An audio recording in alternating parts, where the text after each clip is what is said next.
सपनों को उड़ान देने के लिए शहर आए और छोटे कस्बे में चल रहे अपने पुश्तैनी व्यापार को इंटरनेशनल लेवल पर पहचान दिलाने वाले प्रवीण खरवंदा मुस्कान बेकरी के मालिक हैं। उनके जज्बे, दृढ़ संकल्प और कड़ी मेहनत का ही परिणाम है जो वो आज इस मुकाम पर हैं।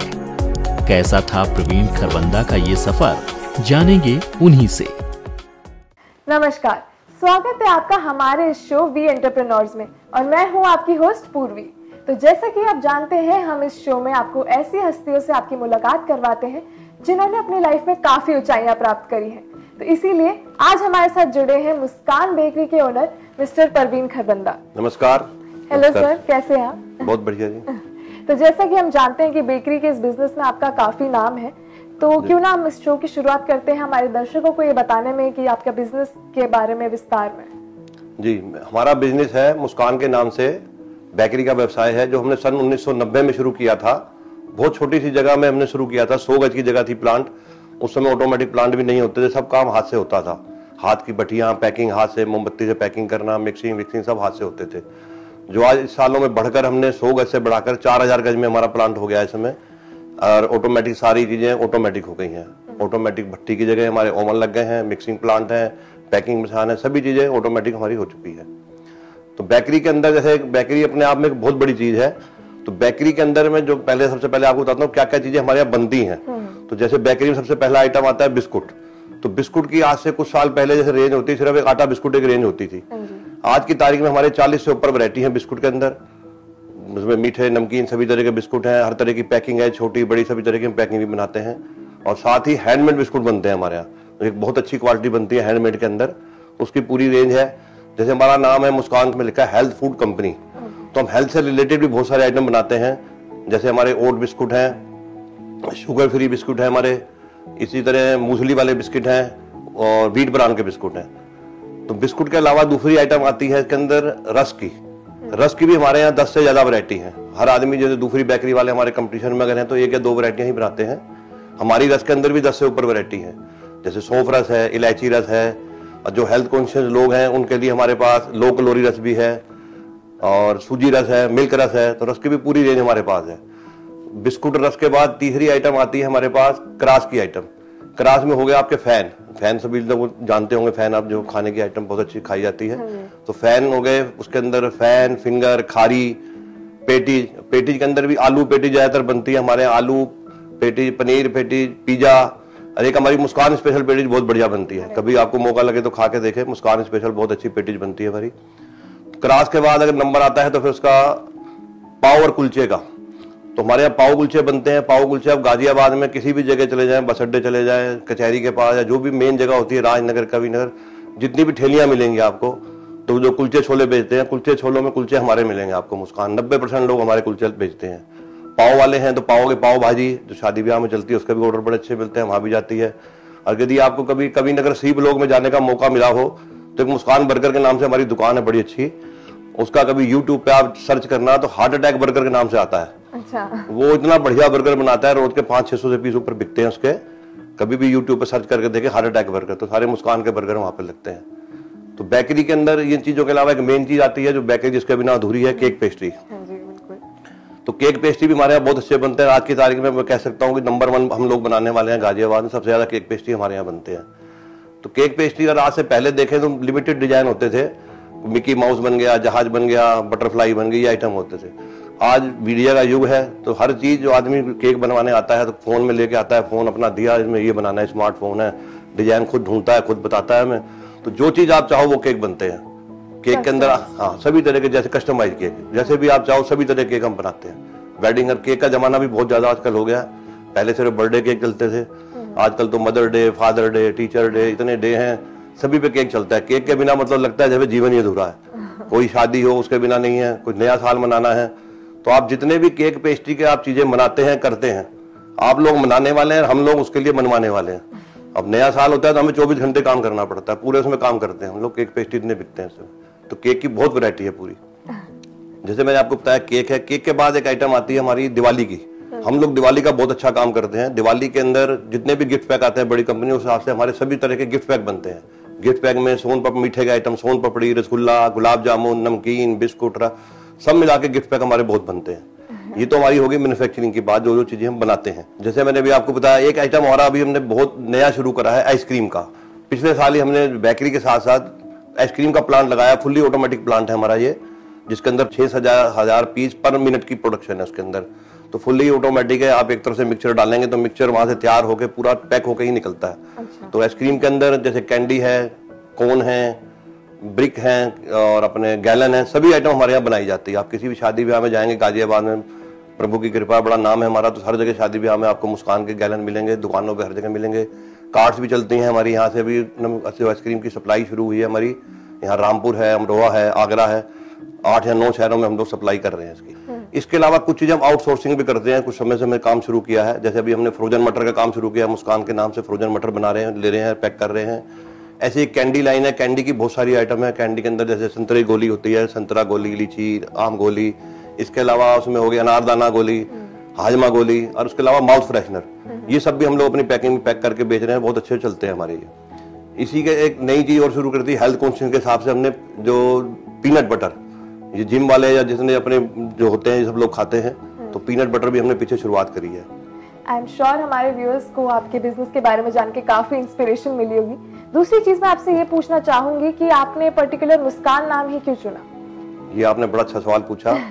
मुस्कान नाम, क्योंकि मुस्कान आज की तारीख में यदि आप देखते हैं तो मुस्कान नाम का बहुत आदमी आपको मिल जाएंगे।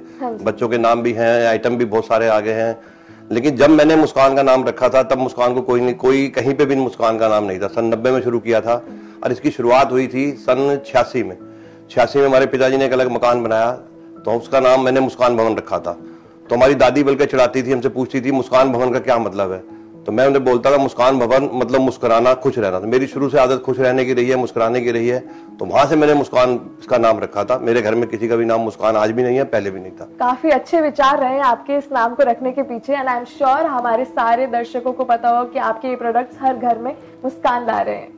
तो तीसरी चीज मैं आपसे ये पूछना चाहूंगी कि आपने इस बिजनेस को कब शुरू किया या फिर आपने कब ज्वाइन किया? कब ज्वाइन किया वाली बात तो ये कहूंगा, ये तो हमारा पेरेंटल बिजनेस है। जैसे ये हम इससे पहले 90 से पहले खतौली बहुत छोटी भी जगह, कस्बा छोटा सा, हमारा फादर का बिजनेस बेकरी का ही था। अच्छा। तो बेकरी बिजनेस करते थे, 4th 5वीं पढ़ते थे, यानी कि 8-10 साल की उम्र से दुकान पे जाने का आदत थी। तो दुकान पे जा रहे थे तो शुरू से ही काम में मन लगता था, इसी के अंदर भी यही काम करना है। तो काम के अंदर 2-3 चीज दिखाई थी, काम करने का शौक था और एक बिस्कुट को खाने को मिलते थे। सबसे बड़ा बचपन अगर बात सोचो तो खाने को मिलते थे, इसलिए वहां जाने की आदत पड़ गई। तो धीरे धीरे समझ में आया, फिर आगे दिखाई दिया पढ़ाई में भी हम ठीक ठाक थे। अगर कुछ बनना है तो पढ़ाई अच्छी करनी पड़ेगी। तो पढ़ाई अच्छी करने वाला दिखाई नहीं दिया, तो मुझे समझा कि इसके अंदर भाई अपना बेकरी ही ठीक है, ये काम बिना पढ़े हम इसको कर सकते हैं। तो इसलिए बेकरी उद्योग में लग गया मैं। आई एम श्योर बचपन में बिस्किट्स खाने के शौक से हमारे सारे व्यूअर्स रिलेट कर पाएंगे, मैं भी कर पा रही हूँ। और दूसरी चीज जो आपने बताई कि जैसे कि आपका फादर का बिजनेस था, तो क्या ये तब भी इसी नाम से जाना जाता था? और जैसे आपने इस बिजनेस को यहाँ से आप इस ऊंचाई पर ले गए, तो ये कैसे, क्या मोटिवेशन रही आपकी इसके पीछे? इसकी भी बड़ी अच्छी कहानी है। जब वहाँ जैसे हमारा खतौली काम था, खतौली तो हमारा एक बेकरी का काम था। जितना बनाते थे 2 ही आइटम बनते थे, आटा, बिस्कुट और पापे। जितने बनाओ उतना खत्म। तो एक तो पहले शुरू से मन में आ गया कि यही काम कर रहे हैं, काम अच्छे थे, आदमी पैसा कमाने के लिए काम करता है तो काम हमारे अच्छे थे। तो वहां से नाम वहां पे भारत बेकरी के नाम से था, आज भी है हमारा, एक फैमिली हमारी वहीं पे, तो भारत बेकरी के नाम से वहां पे हमारा काम था। तो जब जैसे मैं अपने बताऊं इस उद्योग से क्यों जुड़ा फिर मैं, तो जब हमारी काम करते करते बेकरी की आदत तो पड़ी गई थी, लेकिन जब बड़े हो गए, पढ़ाई पूरी हो गई, मेरी ग्रेजुएशन पूरी हुई, तो मेरे पिताजी ने मेरी अलग दुकान घंटा घर पे खतौली में करवा दी। हम 2 भाइयों को वहाँ काम करा दिया कि अपना यहाँ काम करो, बेकरी से हटके कुछ काम करो। तो नया जोश था उस समय, मैंने वहाँ एजेंसी का काम शुरू किया। एजेंसी में बीड़ी, सिगरेट, साबुन, माचिस सभी चीजें हमने वहाँ पे शुरुआत करी। उसी दौरान फिर हमने 2 एजेंसियां ली गाजियाबाद की, एक बालाजी नमकीन थी यहाँ की और एक अंकुर टॉफी। उन दोनों का हमने काम लिया। तो उनसे काम लिया तो जैसे काम शुरू से काम करने का बहुत सवार था कि काम करना है, बहुत ज्यादा काम करने का मन था मेरा। जब उनसे काम करते थे, उनसे बातचीत होती थी, तो एक चीज समझ में आई, बिस्कुट टॉफी जब उनसे बात करी तो पूरी यूपी में मार वो बेचते थे उस जमाने के अंदर, सन 90 में। मैंने कहा ये सब लोग बेचते, तो मैंने पूछा हमारे बिस्कुटस नहीं बिक सकते? कि हमारे भी बेचते हैं, बिस्कुटस भी बाहर सप्लाई करेंगे। तो उनसे बातचीत से ये पता लगा सप्लाई तो हो सकते हैं। और उन्होंने बताया गाजियाबाद के अंदर 50 आदमी हैं, बेकरियां चल रही हैं यहाँ पे जो सप्लाई करते हैं, आप खतौली से करोगे तो नहीं कर सकते।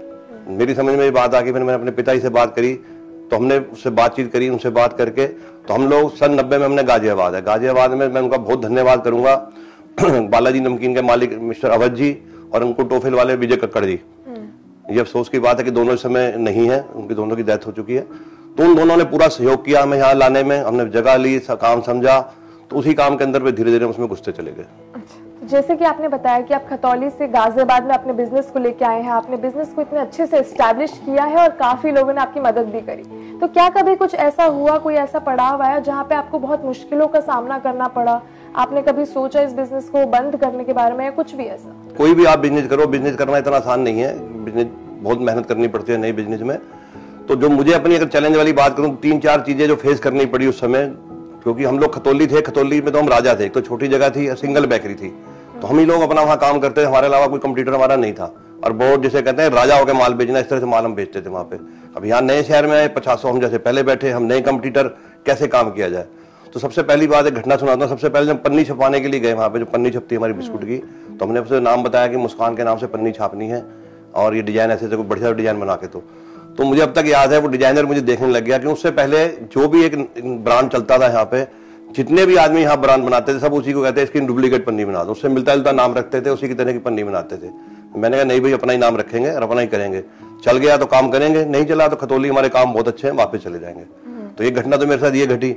दूसरी परेशानी जब आई, जब माल बन गया, तैयार हो गया, सब चीजें हो गई, जब माल बेचने के लिए जाते थे, बाजार में जाओ, सबके माल पहले से बिक रहे, जिसको हमारे माल अच्छे बनाए, हमारे माल थोड़े महंगे बने, तो महंगे बने जिसके पास लेके जाओ, मैं इसका बेचता हूँ जी, मैं उसका बेचता हूँ जी, मैं उसका बेचता हूँ जी। तो बड़ी मुश्किल है, टैची ठाई घूमो, और हम लोगों ने तो कोई ये चीज फेस कभी करी नहीं थी। खतौली में जितना बनाते थे हमारा माल बिक जाता था। अब यहाँ जगह जगह 10 के पास जाओ तो 3 रखते थे, तो ये भी एक थोड़ा सा चैलेंजेस रहते थे। तो व्यापार के चैलेंज ऐसी चीज नहीं थी कि जिससे आदमी घबरा सके।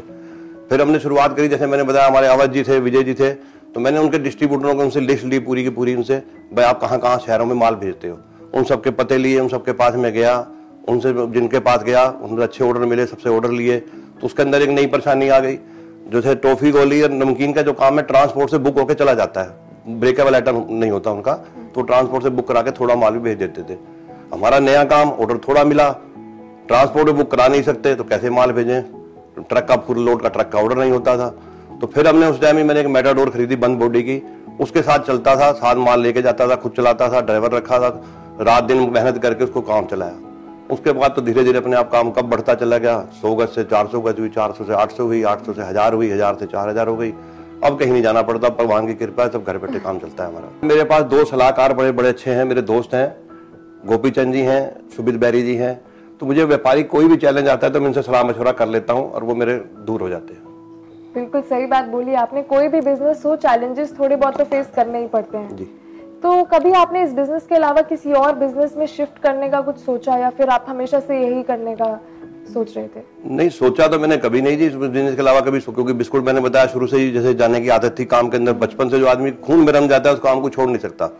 लेकिन एक चीज हुई थी, घटना मेरे साथ घटी थी हाई स्कूल के अंदर, जो मैंने पेपर दिए थे, तो मैं शौकिया मैंने एयरफोर्स के पेपर के दिए थे, तो मुझे दिल्ली जाने घर वाले जाने नहीं देते थे, दिल्ली में पेपर थे, मैंने कहा एयरफोर्स के पेपर देने हैं, तो मैंने एयरफोर्स के पेपर दिए। हजारों लोग थे यहाँ पे, पेपर रेस कोर्स में पेपर हुए थे हमारे, हजारों लाखों लोग उसके अंदर थे। करते करते मैं उसमें पास हो गया। पास हो गया तो उनका इंटरव्यू का बुलाया, इंटरव्यू में पास हो गया, फिर मेडिकल हुआ, उसमें भी पास हो गया, यानी कि मेरा सिलेक्शन हो गया वहाँ पे। तो मुझे खुद ताज्जुब हुआ, मैं इतना पढ़ाई में तेज भी नहीं था, फिर भी मेरा सिलेक्शन वहाँ पे हो गया। अब जाने की इच्छा तो बिल्कुल भी नहीं थी, तो फिर मेरा मन करा कि चलो थोड़ी दिन एयरफोर्स का भी मजा ले लेते हैं, देखते हैं भाई क्या सिखाते हैं, क्या करते हैं। तो मेरे मन में जरूर आया कि कर लें, लेकिन जब उसकी बातचीत हुई तो पता लगा कि वहाँ बोन भरा जाता है कि आप अगर नौकरी में चले तो छोड़ नहीं सकते। तो मैं कहा नहीं भाई, बिस्कुट नहीं छोड़ सकता। मतलब मैंने बिस्कुट नहीं छोड़े और मैं उससे अपने काम से बड़ा संतुष्ट हूँ आज भी। आपने जैसे बताया कि आपने ऐसे एयरफोर्स का पेपर दिया था, तो इसी से एक सवाल जुड़ा है कि आपने अपने स्कूल लाइफ में और कॉलेज लाइफ में क्या पढ़ाई करी थी, और कुछ इंटरेस्टिंग घटना जो आपके साथ हुई हो कभी? पढ़ाई की तो कोई इंटरेस्टिंग घटना नहीं है ऐसी कोई। पढ़ाई में मैं 2nd क्लास ही रहा हूँ, 2nd क्लास नंबर जितने आते थे। हाँ, एक मेरी खासियत थी, मैथ में मैं 100% था, तब भी 100% था, आज भी 100% हूँ। तो मैथ का और अकाउंट का जितने भी आइटम मेरे 100% नंबर ही आते थे। बाकी कोई इसमें ऐसी याद वाली कोई चीज मेरे हिसाब से नहीं है पढ़ाई के अंदर कोई। तो मैथ्स तो वैसे सारे बिजनेसेस के लिए काफी इंपॉर्टेंट होता है। आज भी सारे अपने अकाउंट खुद देखता हूँ मैं। अरे वाह। तो इसी के साथ हम बिजनेस से हटके कुछ और बात करते हैं। आप अपनी फैमिली के बारे में कुछ बताइए, कौन कौन रहता है और कौन है आपकी फैमिली वाले कि आपको इतना सपोर्ट करते हैं आपके बिजनेस में? जी, हमारा ये फैमिली बिजनेस ही है। हम 3 भाइयों का बिजनेस है, हम तीनों भाई मिलकर करते हैं। अच्छा। तो तीनों भाई अपना अपना रोल अदा करते हैं, सबके मिलकर काम चल रहा है। आज की तारीख में तो हमारे बच्चे भी बड़े हो गए हैं, लेकिन इस दौरान हमारे 2 घटना भी घटी। जैसे मेरा भाई आज 2010 से बीमार से बढ़े हेमरेज हुआ था, कोमा में चला गया, आज भी कोमा में है, तो उसकी कमी खलती है। कोई एक आदमी हमारा एक हाथ काम करने वाला हमारे साथ नहीं रहा। पिताजी की डेथ हो गई, जिनके पिताजी के लिए मैं चाहता, जिनसे मैं प्रेम करता था, सन 94 में उनकी डेथ हो गई थी। तो ये 2 घटनाएं तो ऐसी घटी मेरे साथ। जैसे फैमिली का बता रहा हूँ, अपने जो हम 3 भाई हैं, तीनों भाइयों में उनके बच्चे हैं। 3 बच्चे हमारे बड़े हो चुके हैं, जिनकी 2 की शादी हो गई है, तो वो साथ ही लगे पड़े हैं।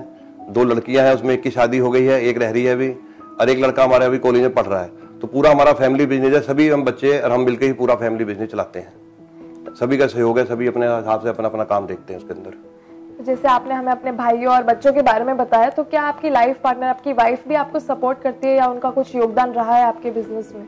नहीं, बिजनेस में तो उनका योगदान नहीं है लाइफ पार्टनर का, वो हाउसवाइफ है, लेकिन जीवन में बड़ा अच्छा योगदान है उनका। वो मेरी बहुत केयर करती है, हर चीज का ध्यान रखती है मेरा। मैं उतना नहीं कर पाता।